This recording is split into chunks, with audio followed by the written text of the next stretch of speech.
Money is all around us. It's been all around us the whole time. The biggest reason why most people don't think it's around them, they can't find it, they can't get it, is they're always thinking they have to ask for money.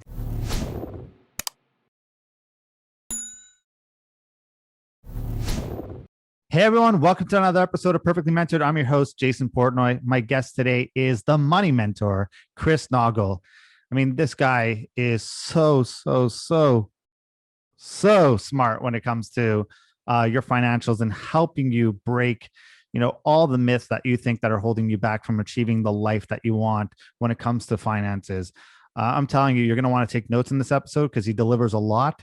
And just super smart guy. You're going to really love this episode. Check it out. Chris, welcome to the show. So good to have you here. I'm honored and privileged to be here. Thanks for having me on.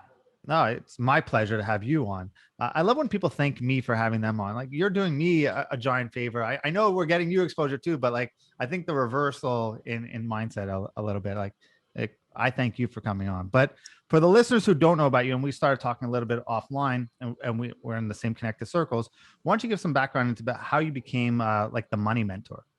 Yeah, I grew up in a lower middle class family. Mom raised me, dad was an alcoholic, and we didn't have much. It was a 700 square foot 2-bedroom house. And anytime I wanted something, my mom would just instill me to dream and draw it and whatever else it was, from skateboards to dirt bikes to snowboards. That's how I did it. And I remember I never knew there was like a difference between like how I grew up with no money and then the people that had money until much later on. I was always, driven to become a pro snowboarder. That was my childhood dream. And I live in Buffalo, New York. And if any of you have ever been here, probably not. And I don't blame you. We don't have mountains, we have hills. So I always had to do what everybody else was unwilling to do. And that led me to actually a professional snowboarding career. My first clothing line, which I created in mom's basement at 16, which led to a skateboard snowboard shop called Fat Man Board Shops that I started when I was 17, almost 18. And that was the moment right there, that shop, when I realized there was a big difference. Because to open that store, all I needed was 70 grand. Now, in retrospect, like, it doesn't seem like a lot of money, but when I was 17, 1994, this was, $70,000 was an unobtainable amount of money. And I went around asking everybody I knew, everybody that I thought had money, if I could borrow the money. And I heard, no, absolutely not. Take a hike. Even my dad said, come get a job at the factory, kid. You're wasting your time with this dream. But there was one person that believed in me, and that was my mother. And I call her the unconditional one. But she didn't have anything except for the house that she got in the divorce, that 700 square foot 2-bedroom house. She had about 75,000 in equity, and my mother didn't even flinch, and she put that house on the line so that her punk snowboard kid could chase his dream. Now, any 17 or 18-year-old out there would have been like, oh my God, thanks, Mom. And that's what I did. I just jumped right in, not realizing that literally I just like entered a whole world that would change the rest of my life. And that world was, if I fail, I lose Mom's house. And I had to learn things that most 17-year-olds will maybe never learn in their lives. I had to go through nights where I'm in the back room sitting on cardboard boxes, crying, not knowing how I was going to get to the next end. That was the moment when like money became a real thing. It wasn't just this little thing that I used to get to the snowboard hill or buy the crappy car just so I could, do what I needed to do. This was the moment where I realized this is a tool that had to be used to fulfill and get to my dreams. And let me fast forward a little to the early 2000s. Everything was going good. I was like literally living a perfect life. I was pro snowboarder. I had 3 of these Fat Man board shops going. And then if you recall, the .com crash in the early 2000s, that hit. I'd never seen a recession. I didn't even know what that meant. But I did realize that my sales dropped 30%. And I realized another thing, I couldn't pay my bills. And I all of a sudden had to go out and get a job, which I had promised myself I was done working for somebody else. But that job landed me, of all places, for a punk snowboard kid to land, in Wall Street. this was supposed to be a temporary thing. And I'll never forget the moment when I got accepted. I watched the movie Wall Street with Michael Douglas, and I'm like, that's cool. I want to be a stockbroker. I wanted that. And I got in there, and it wasn't what I thought, but I loved it. And I remember it changed the way I did business with my retail stores, because I was no longer able to work in the stores because I was obviously doing the financial advisory job. So I started working on the stores. I empowered my managers to run the shops, and I was working on it. And that went like a dream straight up to 2008. I was making a ton of money. The stores were doing good. I was crushing it. I was one of the top 3 advisors, making hundreds of thousands of dollars. And then I flipped a couple houses, 2006 and 7, did that because why not? Let's try my hand in real estate. That's what all my wealthy clients do. 2008, I bought a dilapidated paint store. I was going to move my head shop, okay, my biggest store, into this dilapidated paint store. And I was going to build it out to rent out the other 2 units, because why pay somebody rent when everybody else can pay you rent and pay the bills? You heard exactly when I said I did this, right, Jason? Yep. 2008. Yep. Great time. Nothing bad happened around then. Nothing at all. And again, I'd been through one recession, but this one, as an advisor, you would have thought that I would have seen this coming, but I didn't even have a glimpse of this coming. And when it happened, it hit me like a Mack truck. It brought me right to my knees. I was 370,000 deep into a hard money lender that wasn't the kind of guy you didn't want to pay, because I don't think he would have just, taken my building. You would have probably taken a hand, a foot, and who knows what else. But at that moment, when I was literally 1 month away from being bankrupt, I had 1 month left. I had exhausted my 401k. I had done everything I could, and that was it. I was about to throw my hands up. My girlfriend had just moved in my house. And I came home one late night and I said, sweetie, I need your help. I need your help paying the utilities. I need your help paying the mortgage. Oh, and by the way, sweetie, my friend Pete's going to move into that bedroom down the hall. And my friend Jessica, I think, is going to move in upstairs. I had a 50-50 shot of this girl walking straight out the door and never seeing me, but that's not what happened. I think she kind of liked me.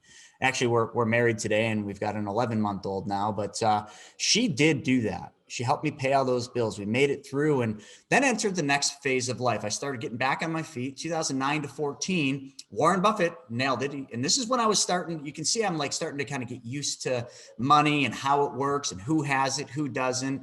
But I was learning all the things traditional financial knowledge teaches you. Wall Street, the banks. I was learning all that. I still had no idea what the wealthy did. And I got up to 36 units during that period of time, buying pennies on the dollar, doing Warren Buffett's buy low, sell high, and don't lose money. But in 14, I got my 37th unit, took it to the same old bank that always gave me those loans. And they said, no. They said, you don't fit the little square box called debt to income. I said, well, what do you mean? I've been borrowing from you the whole time. I know, but then things got bad. I got behind a little and they froze my lines of credit. And then they called one of the mortgages because the bank was getting bought out by a big commercial. It was game over. I had to sell all 36 units. Me and Larissa had bought our dream house, 171 Radcliffe. Never forget that thing. Had to sell that. I entered one of the darkest, lowest points of my life in 14 because I was this big financial advisor. I'd made a bunch of money. I'd lost it. I'd made it back. And here I was losing it all again. And I started questioning everything. Like, why am I riding this roller coaster? What do I not know? And it landed me at a 3-day event to learn how to flip houses. I didn't go because I wanted to learn how to flip houses. That was the last reason I went. But I went because they were giving away a free iPod shuffle. You're in marketing. So like, it's one of those things, flip the postcard over. If you show up and you stay 3 days, we'll give you an iPod shuffle. I had nothing to lose and an iPod shuffle to gain. So I went. So here's the pivotal part. I didn't want to be there. I was kind of standoffish and I'm just waiting to the end so I can get that little gift they were giving. And 2 guys go up in front, Greg and Mike. And Mike was a TV show star, had a popular A&E flip show, and Greg was the bank. But both of these guys start talking about money. So of course my ears perk up. I'm like, I'm the money guy. I'm the high level financial advisor. What do these guys know about money? And they start talking about money and private self-directed IRAs, all these things. And I'm sitting here and I'm thinking, I have no idea what these guys are talking about. If this is what the wealthy do with money, then why wasn't I taught this? And what else don't I know? And I swiped my card at that event to be in front of these guys. And I got to know them. Greg's now my business partner. Mike has lent me millions of dollars and we've become good friends. And here's the thing. So from 2014 to now, I mean, I'm going to save you this story, but we flipped hundreds of houses, big rental portfolios. But I've also, we had a TV show on HGTV. I mean, I kind of glaze over all this stuff because none of it's important. But one thing is, that relationship with those two individuals who were very wealthy led to me meeting other extremely wealthy individuals, multimillionaires and billionaires. And I started getting this idea that, I've got to crack this code. I've got to find out what the wealthy know. And I mean, the elite, the uber wealthy, what do they know that the average person doesn't? Why is it that as an advisor at that point, 14 plus years, isn't taught the things these guys know? And how many of these guys outside of Mike and Greg know these same things? And I found out all of them. Every multimillionaire at Masterminds, every billionaire. We were talking about some of these guys, before we got on this. I started asking them the same questions. What do you do with money? Do you know about this? Are you using this? Of course I am. Well, why wouldn't we be? Yeah, we've been doing that with our family trust or our family office. And I started thinking to myself, every one of these guys knows this, but nobody else does. And that's kind of what lands me here. I mean, I literally figured out how to map out the millionaire mystery. And in doing that, then I said, as I was starting to make a lot of money, I said, I got to teach this to people because there's nothing fun about having success if you can't share with others the path to how you did it without all those bumps in the road. And, sorry I went long with that, but that's how I've gotten here. Is literally by studying those patterns of the wealthy. I love it. And I do the same exact thing, but probably not as well as you do. That's why I'm so happy to have you on because I want to jump in because I want to get tactical here. And then we could talk about how the school system's failing everyone by not teaching these type of things. But let's start here because we got to pick some place to start. How do we change our money mindset? Because we all have our beliefs. We've been taught that a penny earned is a penny saved. A penny saved is a penny earned. Save your way to wealth. A lot of people operate in scarcity mode. And you've said something that I find really interesting, that money isn't difficult to find once you understand it. So I'd love to know what that means and maybe learn how to understand it. Sure. Money is all around us. It's been all around us the whole time. The biggest reason why most people don't think it's around them, they can't find it, they can't get it, is they're always thinking they have to ask for money. They have to go out there and do things that we're taught to do. Like, when you got a real estate deal and you need money, what do? You go ask people. When I needed $70,000, I went and asked everybody I knew for money. When you ask for money, you put yourself in a position of weakness. What people need to do is the age-old thing of solving problems. So if you go out there and instead of asking for money, what you did is you focused on what problem the people you're going to talk to have. And everybody has a money problem. Everyone, from the billionaire all the way down to the person barely making it, we all have a money problem. They're all different. But what you do is you figure out what that problem is and you show them how to solve it. Very simple way of explaining that. Let's say you got a neighbor and he's got a bunch of equity in his house like everybody else in this country does right now. But your neighbor through COVID is having a hard time and, you're having a conversation and you're talking about like the car payments because he's got a fancy car on the driveway. And you're like, man, that must be an expensive payment. Yeah, I'm having a hard time with that. I might have to sell the car. Ding, ding, ding. Light bulb should go off because what you just uncovered is the first money problem. And then what I would do and what I teach people to do is go to your neighbor and say, hey, listen, I had that same problem, but I want to show you something I learned. I want to show you how your house can pay that car payment. And you don't have to work any harder. You don't have to work any longer. You don't have to give up control of any of your money and you don't have to take on any additional risk. How does that sound? Right there, the guard is down. Your neighbor wants to hear how to do this. So that's just a simple example of like that money was there the whole time. His money. And just everybody's listening to this, most people have equity in their house. And what do? They brag about it.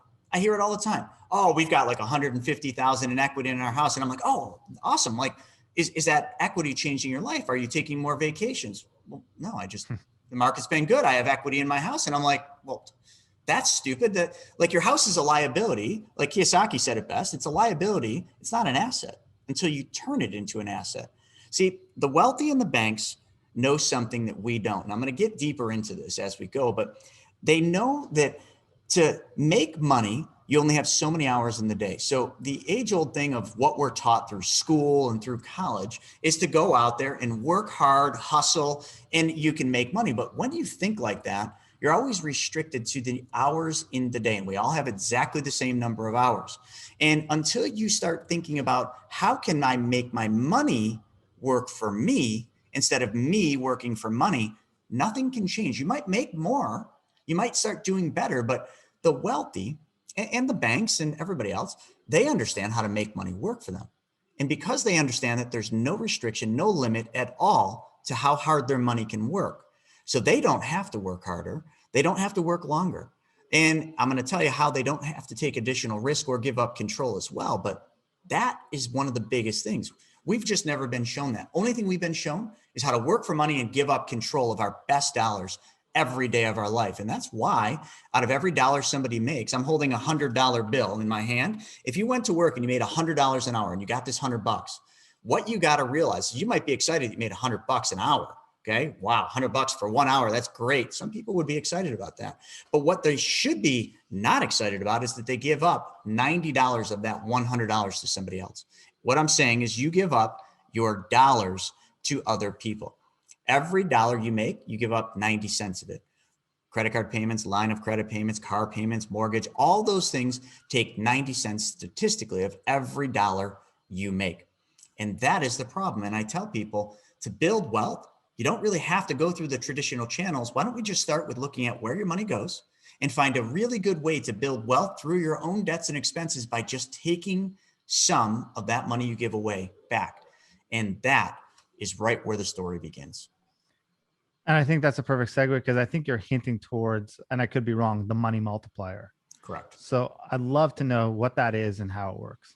Yeah. So here's what it is. It's nothing new. It's actually pretty boring. It's been around for 200 years. The wealthiest families in this country, from the Rockefellers to the Rothschilds to the Ray Krocs to the Walt Disneys, the Bidens, the McCains, I could keep going. They all know about this, use this, and don't think it's anything unnormal. But when I tell this to people, it is the complete opposite of everything they've been taught. And let me sum it up to you and make this simple.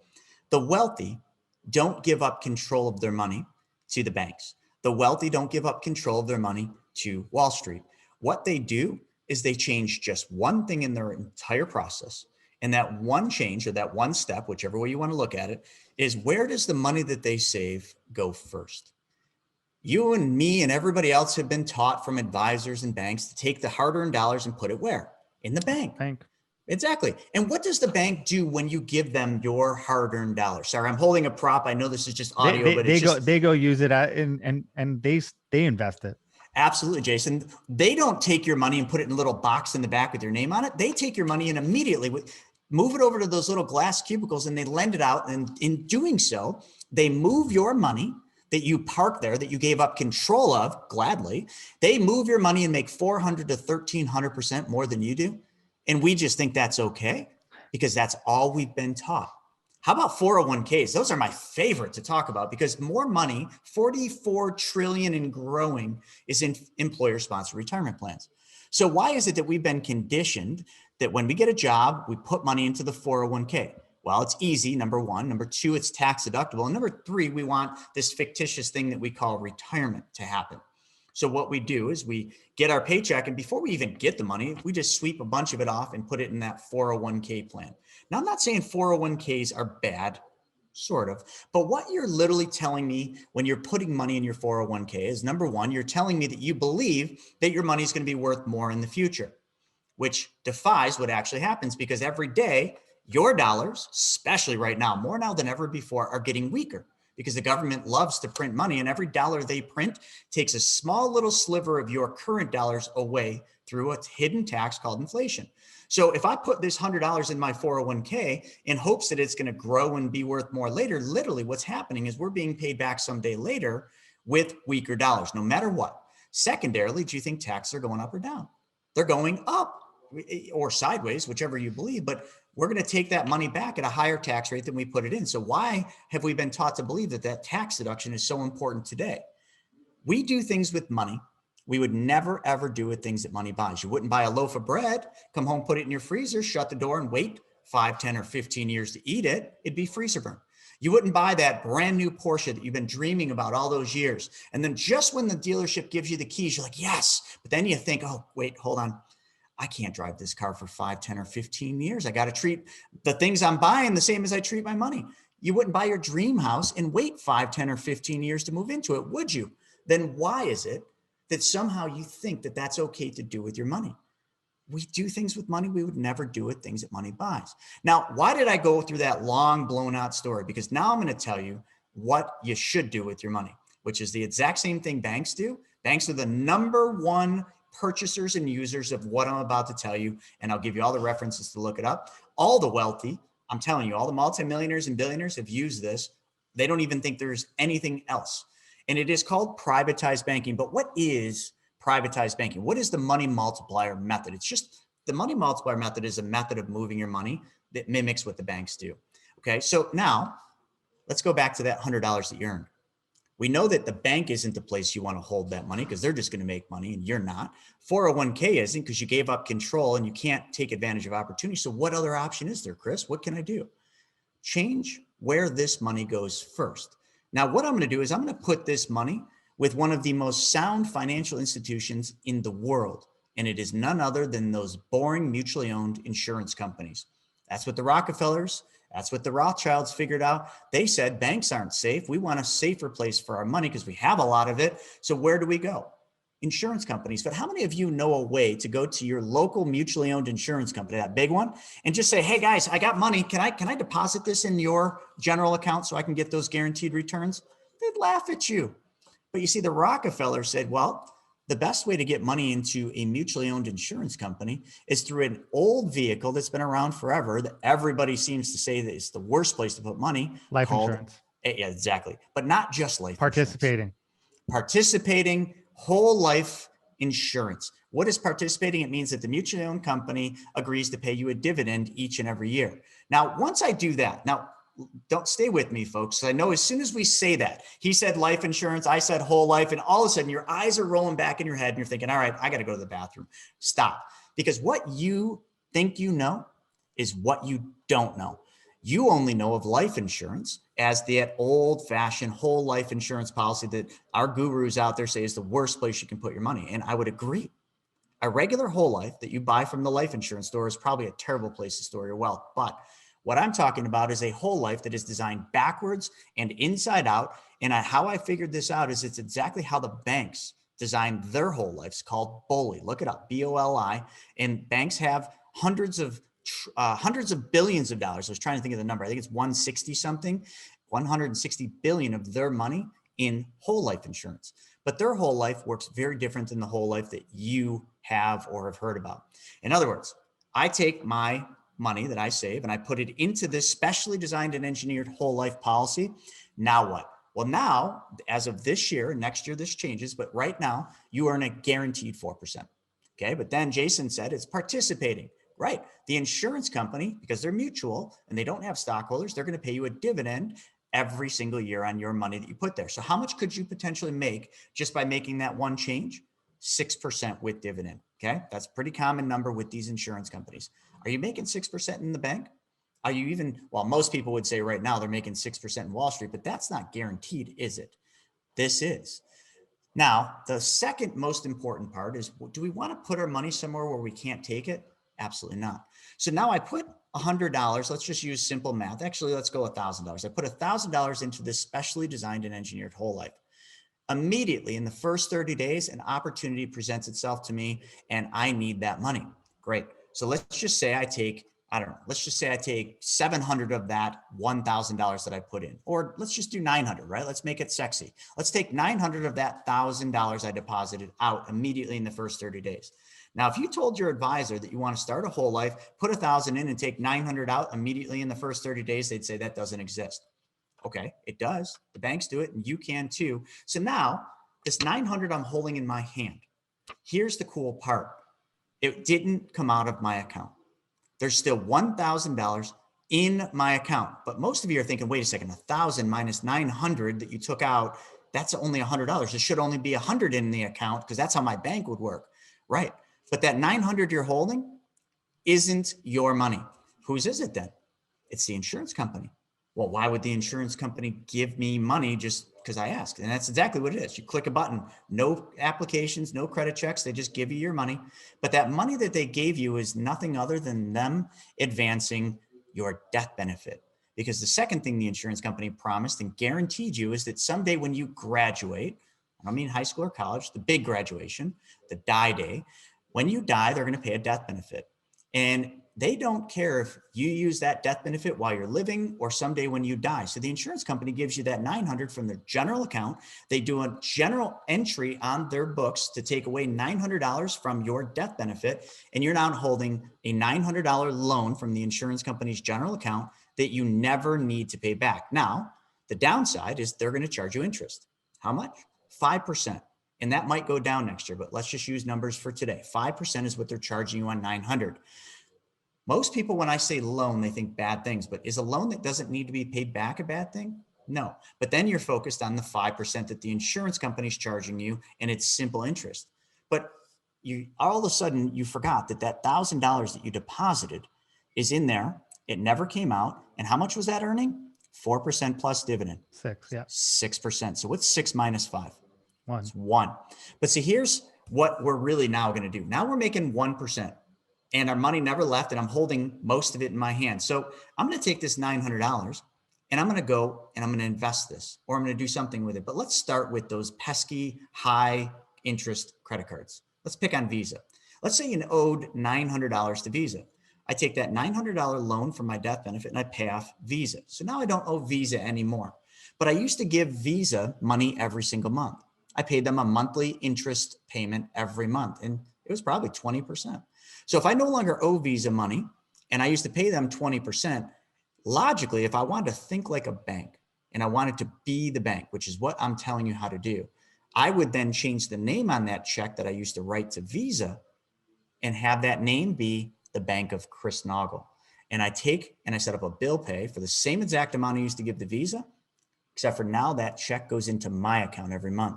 So how much did I make by just changing one thing? Because that's the only change I made, is where my money sat first. Well, I made a 1% spread on the money sitting in the insurance company. So I'm ahead there.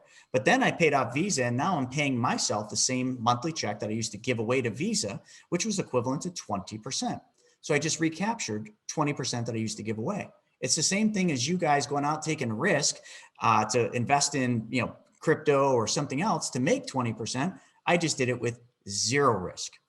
How many times could you do that in your life? How many credit cards could you pay off? Then your car. How much are you paying on those monthly car payments? Wouldn't it be a lot more fun if you bought a car, that Porsche, let's just pick on, we were talking about it behind the scenes. We bought a Porsche, but instead of paying Porsche finance, we wrote a check every month to our bank for the exact same amount we would have paid somebody else's bank. What would happen if you did just that one change? You would get all the money back for every single car that you ever buy, drive, and own. And all you had to do was change one thing. Like, it is that simple, folks. I could do this all day long, but listen, like, people want to overcomplicate what I'm doing. All I really did is if you just drew a circle and you put your money on the left side of the circle, and I moved my money from the left to the right. What's on the right? All the things you spend money on today, the credit cards, the lines of credit, the real estate deals, the Porsches, or whatever you're buying. But instead then of giving whoever you paid today for those things, I made the check payable to my bank. And on the bottom of the circle, I just had the same dollars you're giving away today come back over and deposit into my bank. If I did this over and over, what you will have found out is you would have built wealth without working harder, without working longer, without giving up control, without taking on any risk. And all you had to do is change one thing. This is certainly what the wealthy know. This is certainly what the banks do every single day. And this is what Wall Street does too. But you have never been taught this. And the mystery behind why is very simple. The advisors, the bank brokers, even the insurance company agents, they can't get paid much for doing this, because in order for me to take 90% out of that account immediately, somebody had to give up 90%. And who was it? It was the agent, the financial advisor. They had to take a cut in their commission or their income of roughly 90% in order for you to have access to 90%. So go to your advisor, your trusted person, your broke ass brother-in-law, excuse my language, that sells life insurance, and say to them, listen, I just heard this podcast. And the guy on there was saying we can build this specially designed and engineered whole life that's going to give me access to roughly 90% of my money immediately. Can you do that? First off, they'll probably say no. And then you say, yeah, no, I know he said that you would say no, but all you need to do is give up 90% of that commission you're going to make on this and give that to me. And then I'm going to have access to that money. How would they feel about that? There you go. I love that you went through this, because one of my questions was going to be on participating whole life insurance, because, I have a financial advisor, and, I was introduced to them because of this policy, and I've never heard of this before. And, my wife and I, we have insurance policies, whole life, like we have ones to protect us. There are ones that protect us, but then we have it as an investment like this. And not only that, I have 2 kids. I have a 2.5-year-old and a 11-month-old. So you have an 11-month-old. I have a 10-month-old. I got confused for a second. I have a 10-month-old, and we took out insurance policies in their name, doing the same exact thing. So I love this mechanism, this whole be your own bank philosophy. And I'm happy that you just, you just added a lot more assurance into what I already knew, but that was one of my questions. And I love this method. And I think it's crazy that most people don't know about this. And they don't. And the sad thing is, I'm out there preaching this all the time, and I've got a great team that does this. But the fact of the matter is this: we can only help the 5% that want to create their financial futures and want to learn something new. The 95% that want to just conform to what everybody's telling them will continue to do what they've always done. And unfortunately, in a year, 2 years, maybe 3 years, when the entire market collapses, which it will, trust me, when it does, they will be riding that roller coaster that I talked about in my story. And the 5% that take advantage of this, people like you, Jason, and your kids. I also took out a policy on Vivi at 5 months old, but we will be in control of our money. So you know what a big market crash will be for people like us? The biggest opportunity of our lives, because it doesn't matter if the market crashes, just like it didn't matter for Walt Disney when the Great Depression happened. He took money from his New York life policy and he used that loan to open Walt Disney. J.C. Penney, during the Great Depression, had financial struggles, just like all businesses. He took loans from his whole life policies to make sure that his staff and his employees and everybody else and inventory was still able to be bought. Folks, and it's frustrating that like we're doing this for our kids, like that our parents weren't educated enough to do this for us. Like when my kids are 18, not only can I pay myself back everything that we invest in it, but I also give them a gift that will keep growing, that's paid off, that doesn't require any more payment, that will keep growing. And by the time they're old and they're my age, they can afford to put down a down payment for a house. They can afford a lot of these things that cost a lot of money. It's just, that's where I get frustrated with the school system and with the education system right now, that they don't bother teaching not only personal finance, but like these type of stuff, and that insurance brokers don't even know this type of stuff. No, and they really don't. And how do I know that? Well, I spent 16 years as a high-level advisor. I sold a lot of life insurance early in my career before I was just managing large portfolios. And do you think the company ever once taught me about this? Never once. Never hinted it, never even did it. And I took my managing partner out to lunch. His name's John. Great guy, John Foster. And I said, John, I just need to know something. This is after I'd retired in 2018. I just wanted to know, why did you not teach us about privatized banking, this infinite banking concept? And I said, do you not know about it? He says, no, it's the exact same thing banks and companies do with Coley and Boley. And I said, precisely. He said, why didn't you teach us this? He said, listen, Chris, in my business, I have a hard enough time recruiting and keeping agents beyond 1 year, let alone 5 years. It's hard. It's commission only. And, even though it's hard, I managed to do it, but I managed to do it with these guys getting paid full commissions for selling the products that we have. So now I'm going to tell them about this amazing thing, this privatized banking method about being their own bank, and they're going to love it. And they're going to want to tell all their clients, but then I got to break it to them that to do this, they're going to have to give up 60 to 90% of their income. How many agents and reps will I have left at the end of the day? Not right. many. There you go. And I paid for his lunch. I said, John, thank you. Because I needed that answer from you. Because I was only thinking that was the reason. Yep. So love that option. Let's talk about the sexy stuff that people are interested in for a second. Real estate versus stocks versus crypto. I'd love to hear your thoughts on where you believe the most value is between those three, and kind of just your general thoughts on the three of them. It's kind of a moving target, but let me just be clear. Real estate is single-handedly the greatest investment on earth. No ifs, ands, or buts about it. Any person that knows a thing or two about money will tell you that. However, what is happening right now with, in the world we're in, this is 2021, we just finished, well, COVID's still around, but it's kind of at the tail end. We have a government that is printing trillions of dollars, about 5.3 trillion to date, and they're pushing to 9 trillion. All that money is coming into the economy, into everything else, and it's creating massive asset bubbles. So these asset bubbles drive euphoria because as things climb and go up and up, like they did in 2006 and 7, like they did in 1926, 27, 28, like they did in any other run up before a big crash, people, they all have this thing called FOMO, fear of missing out. And they pile money into the markets, driving these bubbles bigger and bigger. So the simplest question I ask people is, do you want to buy low, sell high, and not lose money? Or do you want to do what you're doing today, which is buy high? Chances are you'll sell low because when the market deflates 30, 40, 50, 60%, can you hold out? Most can't. Firsthand, I've seen it. Most can't. So they're going to sell low and they're going to lose money. So if I had to decide what to put my money in today, here's what I would tell you. I would tell you the most boring place you could park your money is U.S. Treasury bonds, 20 and 30-year U.S. Treasury bonds.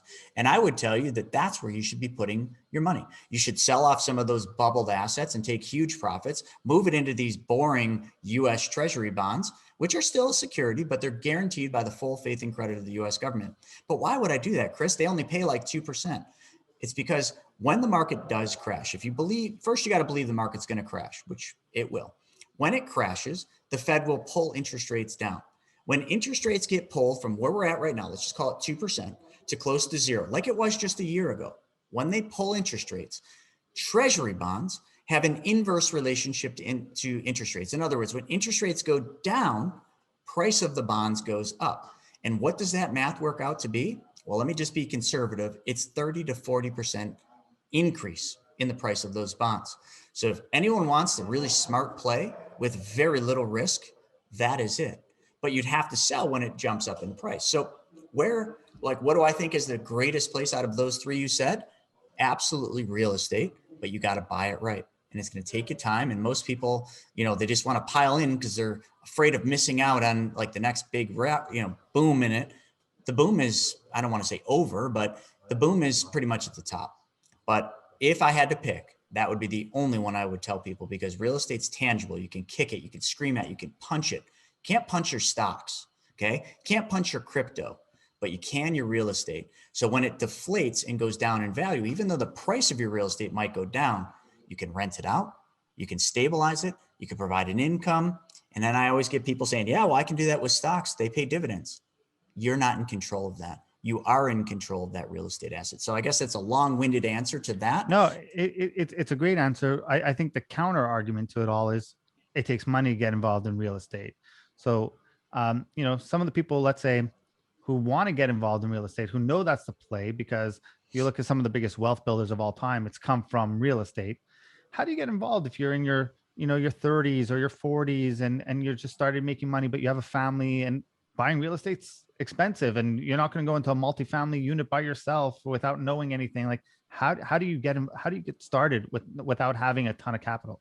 Oh, excuses. You change, and I'm going there, Jason. You change your mindset. You stop thinking that it's about your actual resources and you start thinking about how resourceful can you be to solve other people's problems. You had somebody else on your show, Grant Cardone. He's really good about that. He's got that show where he actually takes no money and builds that millions or something like that. But I'm just simply saying it's not the money that is keeping you from real estate. It's your mindset. That's the only thing. Money is everywhere. I already told you, go to your neighbor. They got equity in their house. All of them do. They don't like their car payment. Show them how to make their house pay for their car, because their money, that equity in their house is literally, I want you to describe it to them this way. They come home after a really long, hard day and they open the front door. It's dark out. They're exhausted and they look into their living room, and right there on their couch is their money. And their money is eating their potato chips, drinking their soda, watching their TV. And their money looks back at them and says, what, did you have a hard day? Your equity in your house is that lazy money sitting on the couch. Don't ever forget it. The money sitting in your 401k, if you sold some of those positions, is that lazy money. That's the money you go after. If you have no money yourself, they have the money. All the people you surround yourself with, your friends, your family, your coworkers, your immediate circle, has the money you need for the real estate deal, but you can't get it. You can't get it until you solve their problem. So figure out the problem. Oh, Chris, I don't know what their problem is, and I don't want to talk about money to them. Talk about money for you then. Talk about how you struggle. Talk about your things that you hate. Talk about how you hate making your car payment. And you know what? When you talk about money, they will be thinking about their money and how they hate their car payment, how they hate their college tuition. As soon as they say that, solve the problem. That's it. One thing that I'm not even gonna ask you if it's a myth, because I know your answer, and I just want to jump past that, is that we're told all debt is bad debt. Pay off your line of credit, pay off everything fast. How can we use debt and line of credits and things like that to our advantage? I mean, that's the first thing my father always said when he found out I took out a line of credit. He's like, you better make sure you pay that off fast. And I'm like, I got to make sure I pay this off slowly and use the money smartly. That's the thing. So, I mean, I'm curious to hear your thoughts. Well, obviously there's good debt and bad debt, and debt is necessary to build any kind of empire you're trying to build. But the wrong kind of debt is the credit card debt that we talked about. The good debt is the debt you use to buy an asset that pays you an income. It's the only debt that's good debt. So what debt is that? Well, I think mortgages right now, as much as I hate mortgages because you're always going to lose to the volume of interest that the bank charges, mortgages at 2, 3, 4, 5% are a bargain. And if you can use the bank's money to go out there and buy your real estate that produces income, as long as the income you make, even at a reduced amount or a vacancy factor, is enough to support that debt service, that is good debt. If you make money after paying all your bills, good debt. How about home equity lines of credit? We just talked about that lazy money. So how do we make that money go to work? It's a home equity line of credit or a home equity agreement. If you don't want debt, look at private equity companies and go out there and find some. I have a bunch of them, but they will give you the equity in your house. There will be no debt, no monthly payment. But what you will do is you will share with them your future appreciation in your house, not your current appreciation. Not if it loses money, they lose all their money too, but you share their future. They'll give you the equity all day long, and a bank will too. But a bank will require a monthly payment. So if you're going to use a bank's money for a home equity line of credit and it's going to cost you 5%, you have to go out there and use that money to make at least 10. You need a 5% arbitrage or spread to actually be a good investment. So is that bad debt? If you had 50 grand and it cost you 5%, or let's just use 4% by today's numbers. If it cost you 4% to use that money, but you could go out there and make 10%, you'd make roughly, I don't know, I'm just going to quickly do the math, $330 to $360 a month arbitrage, free money. And it's kind of like making money out of thin air because that money didn't exist, but you got access to that debt and you use that debt and you turned it into an asset by using it out there to buy a property or, I don't know, pay off that credit card. If your credit card's 20% and you can use the home equity line of credit at 5%, man, you just made yourself 15%. People would love to make 15% right now. What are some of the biggest mistakes you see people make when it comes to personal finances?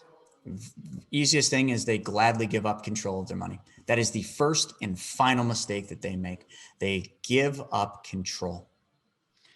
So now we talked, as we start wrapping up, I want to start talking about the entrepreneurs listening, right? So it's one thing with the personal finance, but now let's say your business starts doing well and you start making money on the business side. Would you recommend everything you just said that you're doing on a personal level to do now on the business side with the business money? Absolutely. So let's go back to the privatized bank. I'll tell you how I use it, and Sure. it's fantastic. My CPA loves it. I put my money into this private bank. Every penny I can get in it, I do. I have 7 of those banking policies, those whole lives, just so everybody remembers. Okay. So I put the money there. As my business grows, it needs money. All businesses will need money to grow. So I can borrow that money from someone else's bank, but I don't do that. What I do is I take money from my private bank. I then take it out as a loan. Remember, the insurance company gives me a loan, and I lend that money to my company I only charge my company 6%. So I'm making 1% spread right there. And then my company, instead of paying, Wells Fargo or Bank of America, pays me every month. It's the same thing. It's the same dollars. It's the same exact methodology, except for I'm getting the money instead of somebody else. So that's how I do it. So I think as a business starts to build, if you needed more money or you were looking at, all right, now I got all this money in my company, what could I do?